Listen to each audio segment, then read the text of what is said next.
Welcome to Holistic Hideaway, your weekly transformative journey into the world of holistic health and well-being. I'm your host, Ilana Cohen. Today, we have an amazing guest, Sabrina Wheeler, COO of Stone Road Cannabis. Hi, Sabrina. How are you? I'm great. How are you doing?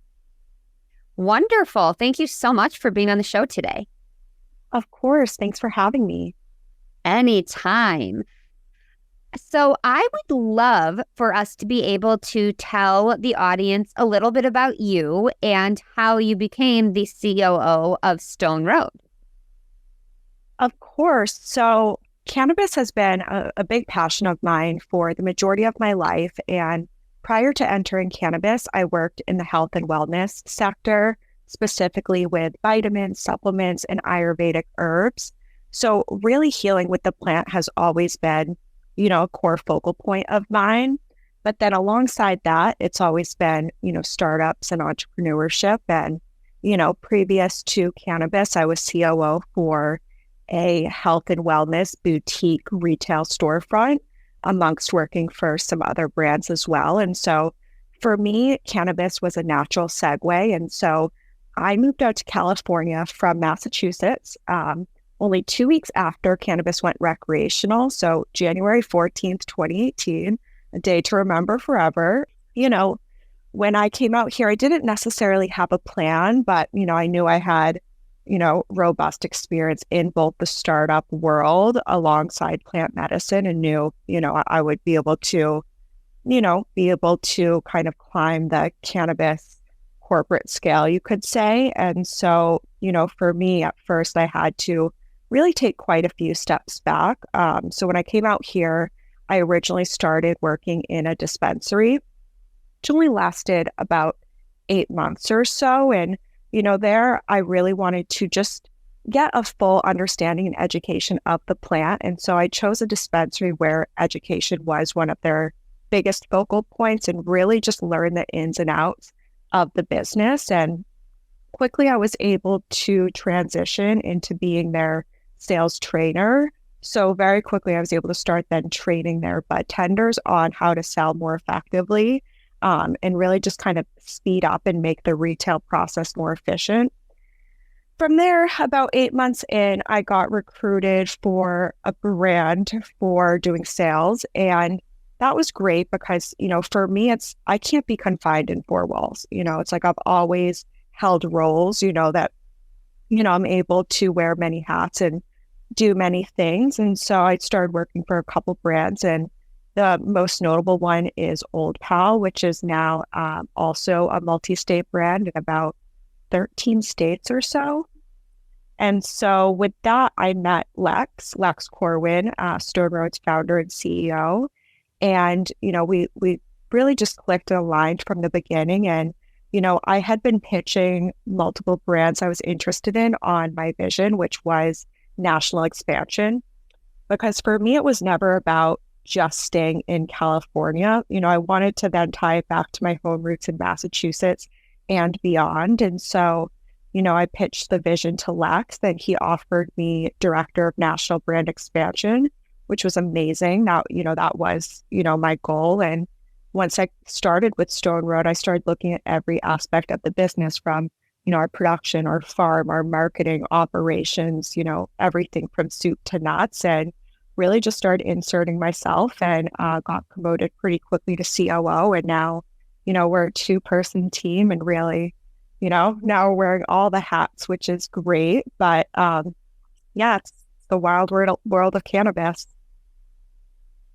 Exactly. And it seems like your journey is, pretty aligned with a lot of us in this industry where we wanted to learn everything we could about the plant so we could further our knowledge and also further ourselves in the industry.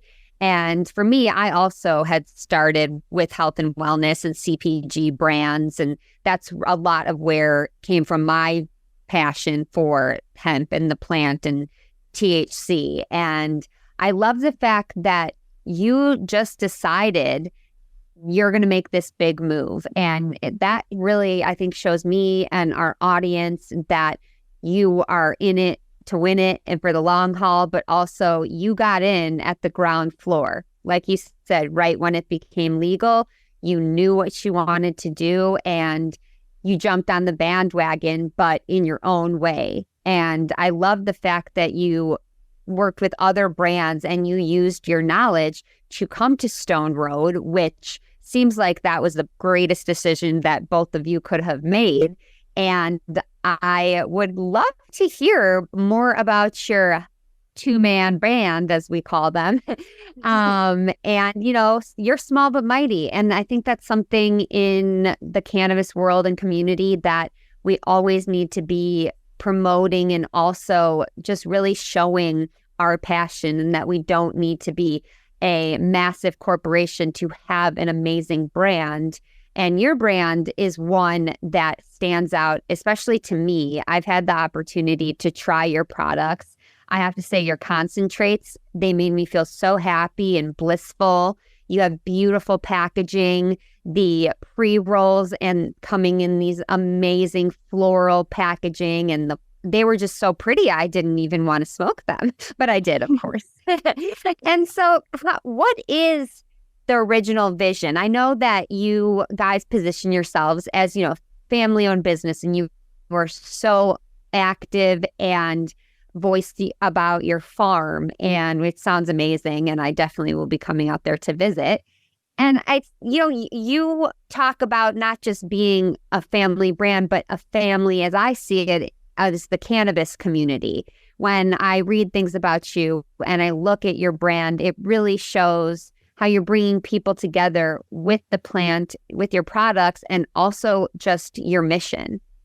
Right. Yeah. I mean, ultimately, that's the goal. You know, we've seen a lot of people enter the industry really, you know, without much of a passion for the plant. And it's like, that's the root of it all. If you're not passionate about the plant, you're not going to be passionate about the community. And it really goes to show. And, you know, for us, it's like we've always had 3 core pillars of our brand, and we've never steered away from them. And, you know, the first one is inclusivity. You know, we're queer owned and founded, Lex our founder, and then, you know, women operated, myself. And so, you know, for us, we really want to showcase also, you know, those 2 underrepresented, you know, demographics, because a lot of the cannabis products you see in the market aren't necessarily geared toward women and members of the LGBTQ community. And, you know, with that, we wanted to really, you know, make a safe space for everyone. And, you know, not only just that, it's like, if you look at our marketing, our Instagram, it's like we really showcase, you know, the cannabis community as it is. It's like, you know, you see a lot of 2 sides of the spectrum. You see, you know, Mendocino farmer vibes, which we love. And then also, you know, heavily tattooed gals taking dabs by a pool in Palm Springs, which we also love. But it's like we wanted to also showcase we wanted to showcase everything in between, because the cannabis community is so much more than that. And that is kind of how it's been pictured for so many years. And so really, you know, that's why if you look at our Instagram and social media, you'll see people from all walks of life, colors, background, you know, sexuality, age, you know, everything. It's like we really want, you know, Stone Road to be for all walks of life. And so that's really big for us. And, you know, then our second core pillar, which really does tie to inclusivity, is affordability. Having products that can fit in everyone's budget. Now, that's why we have such a big array of products, from, you know, single pre-rolls to 5-packs to 10-packs to half-ounce packs, you know, 1/8 jar, 7-gram jars. Like, we want to have both options. You know, if someone's, you know, driving home from work and has, you know, sub $8 for a pre-roll, you know, they'll be able to pick up a Stone Road pre-roll within their budget, you know, or if they're looking, you know, for more bang for their buck and they want to buy a 10-pack of pre-rolls, which is 7 grams in total, which is still very affordable, you know, they can invest in that. And so, you know, affordability is also really big on inclusivity, because it's like, especially now, you know, it's like so many people are strapped for cash. And, you know, and even just beyond that, it's like people are looking where every single dollar is going and making sure what they're spending their money on is, you know, worth it and, you know, valuable. And, you know, I've always said with all the brands I've worked with, it's like people are loyal to brands, but they're always going to be more loyal to their wallet. So you have to Yes. bring value to their life. And so that's been really big for us. That's our second core pillar. And then our third is sustainability. It's like for us, cannabis is such a notoriously wasteful industry, from the packaging, the millions of plastic metric tags, like the distribution, every part of the supply chain really just, is very wasteful. And so for us, our packaging is all made from post-consumer goods. It's 99% plastic free. It's soon going to be 100%. We're actually switching our pre-roll packs to child-proof airtight tins, which are even more beautiful. And, it's going to be something people are going to want to reuse and recycle. And, even with our single pre-rolls, it's like, rather than, the standard plastic dube tube, which many people use, it's like we opt, for a glass tube and cork, because not only is it more aesthetically pleasing, but it's like, we don't want any of the materials from our packaging to outlive us. It's like the glass, it'll break down, when recycled. And so, both of us are really, big into nature. I hike a lot, Lex surfs a lot, and nothing bums us out more than, seeing litter in the ocean or out, in the world. And so, really doing our part on that front is key. And also, it's like even our glass tubes in our singles, it's like we see so many people repurpose them in creative ways, propagate their plants in them, reuse them for future joints. And it's like, that's what we love. And, that's definitely, people from our community really resonating and then wanting to also be more sustainable where they can be. That's amazing. And, those three core pillars, I think, should be the pillars of every brand within the cannabis space or any brand in general. And I love the fact that you have just three pillars that cover so much and so many aspects of the industry and products that we really do need to talk about. A lot of times, people will buy things because they love the packaging and it looks beautiful. I am not a drinker or a wine drinker, but I'll go into the wine section of a grocery store and I'll say, oh, this label's pretty. Maybe I'll get this one, but it could be a terrible bottle. And so I think that when you see cannabis that has beautiful packaging and you see it that you can actually be able to use it and not be frustrated with opening your packaging. I have had experience with your packaging, so I know firsthand that I had no problems being able to use it. And also, like you said, your Instagram, it's so inclusive, and the minority based and LGBT and women owned. There's so many things that you guys are covering in the industry just by being who you are, not even because you're positioning your brand this way. It seems to me that this is your passion, this is your love. It's not work for you, which is how I see myself working in the cannabis industry and really just caring about everyone and caring about the environment. And like I always say, the passion for the plant is the leading catalyst to do all of this. And I would love to, kind of know how you guys decide on new products and what you're going to do next. Oh, that's a great question. So, for us, we really, we like to say we like to stay in our lane. It's like for us, concentrates, I know you mentioned concentrates, that's kind of the farthest we've gone out of what we're most known for, which is our flower and pre-rolls, right. Because we do have our own farm. So we have a farm, it's 56 acres up in Nevada City, California, but we're only able to grow on 10,000 square feet. It actually just expanded to 19,000. So that's huge for us, but still very small. And really small in the grand scheme of things. So we're still, considered a craft cannabis farm, and everything is very small batch, but it's like we put the most love into that 10,000 square feet. And so, for us, it's like, flower has always been our core, so from our flower jars, we offer 8 and 7 gram jars, once again, both in beautiful, recyclable glass jars. And then our pre-rolls, we do singles, we do infused singles, we do a 5-pack, and then we do an infused 5-pack, we do a 10-pack.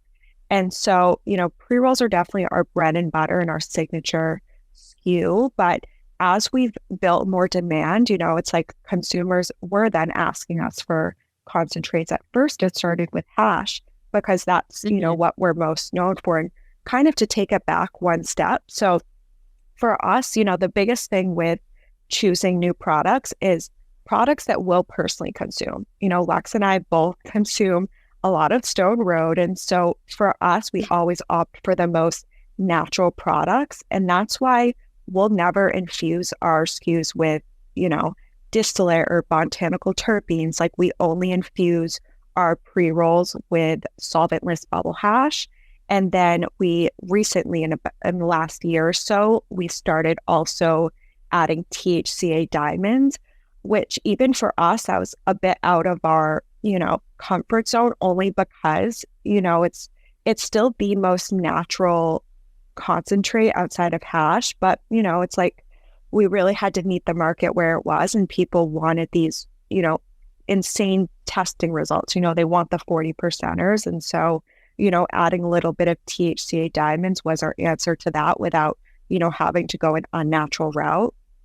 And so, for us, I think we really have a good selection. We kind of hit every category. The only product category we don't have is edibles. Also, we don't have topicals and tinctures.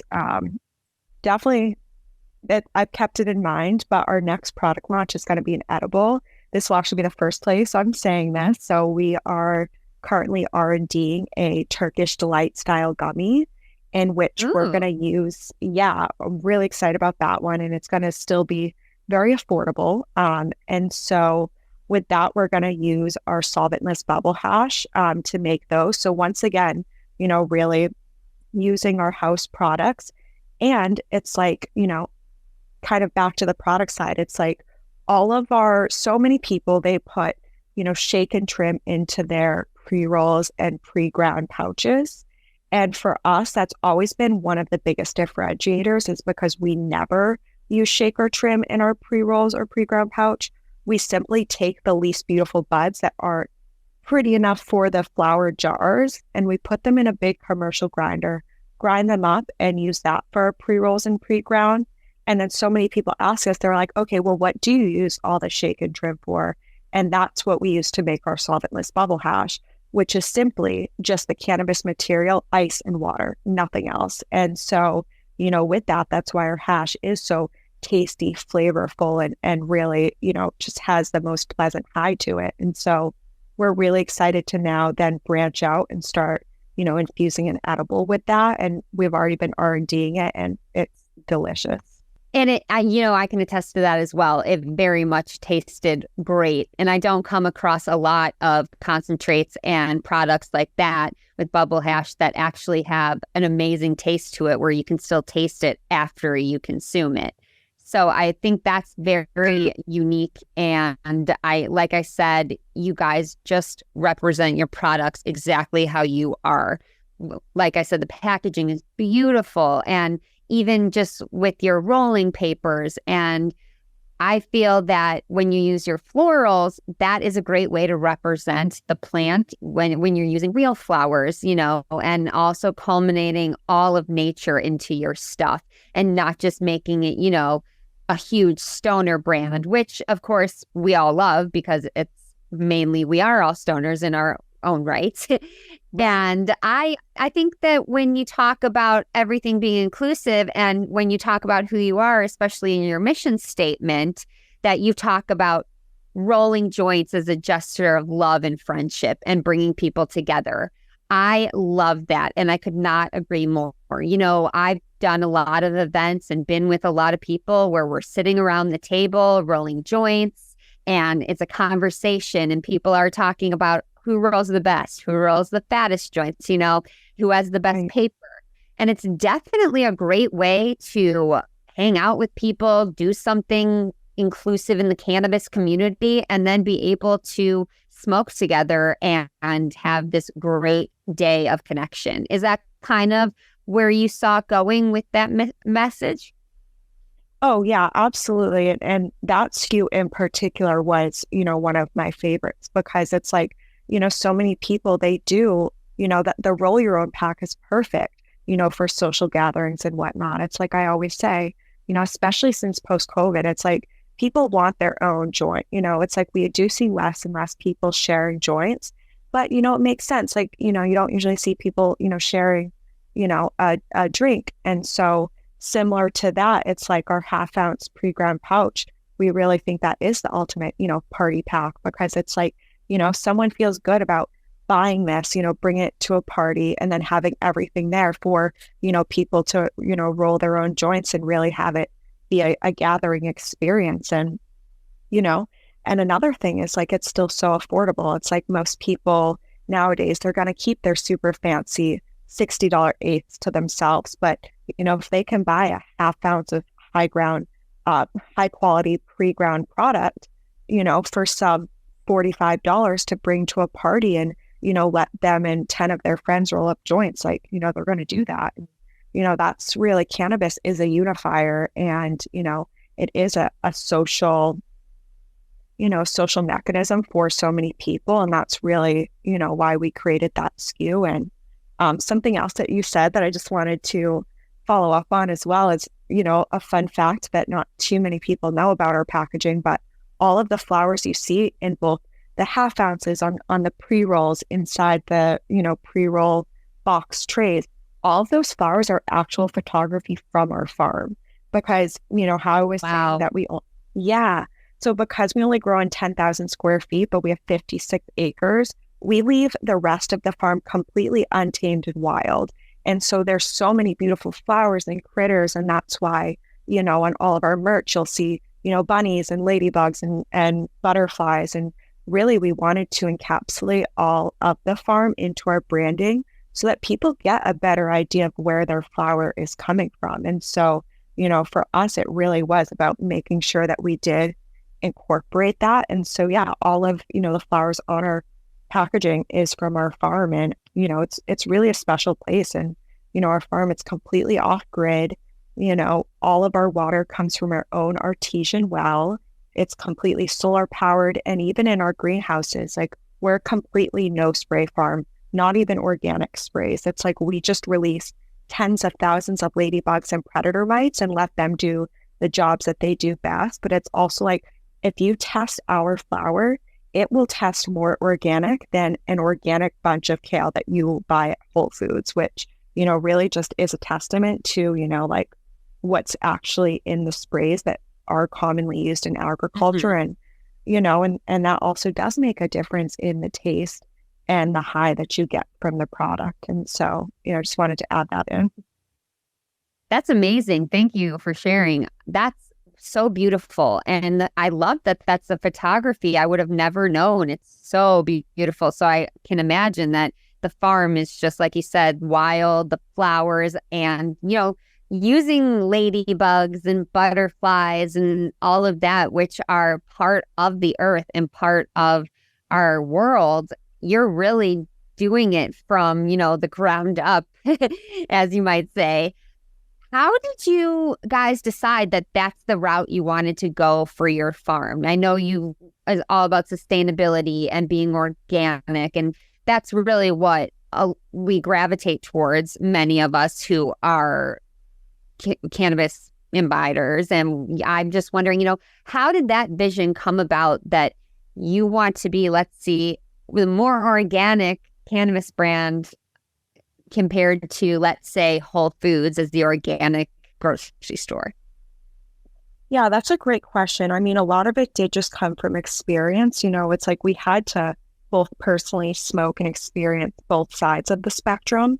It's like when I first moved out to California, nobody was touching, sun grown, even if it was grown in greenhouses, because, it was a stigma that, it was more dirty or whatnot. And it's like, that couldn't be farther from the truth. And so, it's like if you smoke, indoor flower versus sun grown, it's a very different experience. And so, it's Lex, our founder and CEO, his background is in farming and agriculture.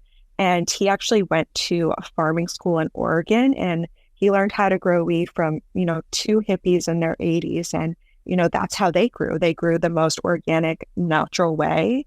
And so, that was always from the day we got the farm, that was the plan. And then in terms of the sustainable packaging and everything else that came, that was really from looking at what was on these shelves and identifying, this packaging is super wasteful. And while we understand there's so many regulations to stay compliant, with the child resistant, the tamper seal, all the COA stickers, it's like we looked at all of these factors and, just really thought like, how can we, check off all these boxes and remain the most sustainable? And so, it just took a lot of trial and error and experimenting and seeing what other people were doing. And like, if we didn't agree with something, we tried something different. And, that's really since the day the farm, started, that's really been, our goal. And, we've really, I think, done a good job kind of navigating that part. Definitely, it seems so. And I love that he learned from 80-year-old hippies. Those are the people that know everything. Those are the people that started this movement. And I think that shows as a testament to your brand that you are authentic and you are all about the plant. You didn't learn this stuff in a grow facility, in a large cultivation, or even some craft grows where those are really just mini versions of a cultivation center and not fully craft, where yours is craft from the bottom up, from the soil all the way to the packaging and to the experience. And is that something that's the message that Lex kind of started with for the brand, and then you guys decided to amplify it? Oh yeah, 100%. Stone Road is actually the first place that Lex ever grew weed when he was 16. We're both from the East Coast, and so Stone Road actually is a street in Connecticut. His family actually still has a house on that road, and so, it was funny. His parents actually sent him away. He was a naughty child, and he got sent away to a farm. He got sent away to a farming school in Vermont, and basically they had to live off the land completely. And so that's what, originally started. He learned the ins and outs of agriculture on that side. And the first day that he got back from this farming school he was sent to, he ordered seeds from Amsterdam. Little did his parents know, they sent him away from the school. And then he came back learning how to grow weed, which, Right. look what it's blossomed into. It's beautiful. But, he always jokes around that, the first plants he grew, they were so bad. But, his family also lives in New York, and spliffs were really big in New York. So he bought a pound of good weed. He, took the pound of really bad weed he grew, he mixed it with tobacco, and he was selling Stone Road spliffs, at 16 years old. And he did that all the way through college. And really, he comes from the traditional side. And so, same thing though. It's like as soon as it went legal, he knew, he wanted to enter on that side. And so, he took that, I'm blanking on how he's 30 now, he started at 16. So, 10 plus years of growing, and, really was able to take everything he learned, his experience, and then, build Stone Road Farm, the correct way from the start. That is an amazing story. Your parents sent you away and then you come back loving weed. I love that. Yeah. And that's so great. I also, when things became legal, I'm in Illinois. That's really when I got more involved and took off with my career in the industry. And I love the stories that people started when they were in their teen years and how they got started. And depending on where you live and what region. And so, yes, the New York spliffs, I went to school there. So I'm totally aware of everything that has gone on in that industry. And, Lex being so young and you building yourself up in all of these different facets of your career, and now ending up in an amazing, amazing industry, and also being able to just share your love and put that love into your products and into your customers. And I really think that this is something that needs to be done with all brands. I am so excited for whenever Stone Road makes it over to the Midwest. I will be buying up all your products. And yes. I cannot wait to see what you guys are going to do. Can you let us know where we can find you online and maybe give us one exciting little tidbit of what we might see next from you. Of course. So online, you can check out our website, stoneroad.org, which I highly advise. It's very fun. If you go to our landing page, you can actually, wherever you click on it, a new critter or plant will appear. So you can really build your own garden. It's fun. I noticed that. It's so cute. Yes, we love that. Like Farmville from back in the day. Oh my gosh, yes. I forgot about Farmville. And then you can check out our Instagram at Stone Road Farms. And then both of us, Lex Corwin and myself, Sabrina Wheeler, on LinkedIn. And then some exciting news, aside from the edible, which this is the first platform I'm sharing on, we also are launching in New Mexico in about a week and a half. And aside from, thank you. And we are in talks with a couple groups in Illinois. We don't have a path forward yet, but we do have a solid path forward in Montana, Missouri, Mississippi, and sounds like New York. So we have quite a few new states coming online. We're currently sold in California, Oklahoma, Massachusetts, and Michigan. So hopefully within the next 6 to 8 months, we'll be in roughly 8 or 9 states. That's amazing. And your growth is so impressive. And I'm going to have to head over to Michigan this weekend and go pop in and get some products. Oh, yes. You just send it. I'll get you products. I'll message you after. Lovely. And you have been absolutely amazing to talk to. I think that, you and Lex are building an absolutely amazing brand and community. And I cannot wait to see where you guys go next.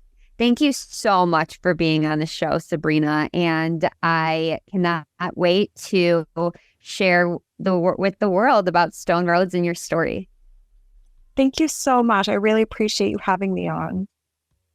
Absolutely. And we will be talking to you soon. Wonderful. Thank you for joining us. Of course. Thank you for joining us for this edition of Holistic Hideaway. You can download past episodes of our program by going to cannabisradio.com or the Cannabis Radio app for iTunes and Google Play, as well as subscribing to the show on Apple Podcasts, Google Podcasts, Amazon Music, and Spotify. Thank you for listening, and we'll talk to you next week.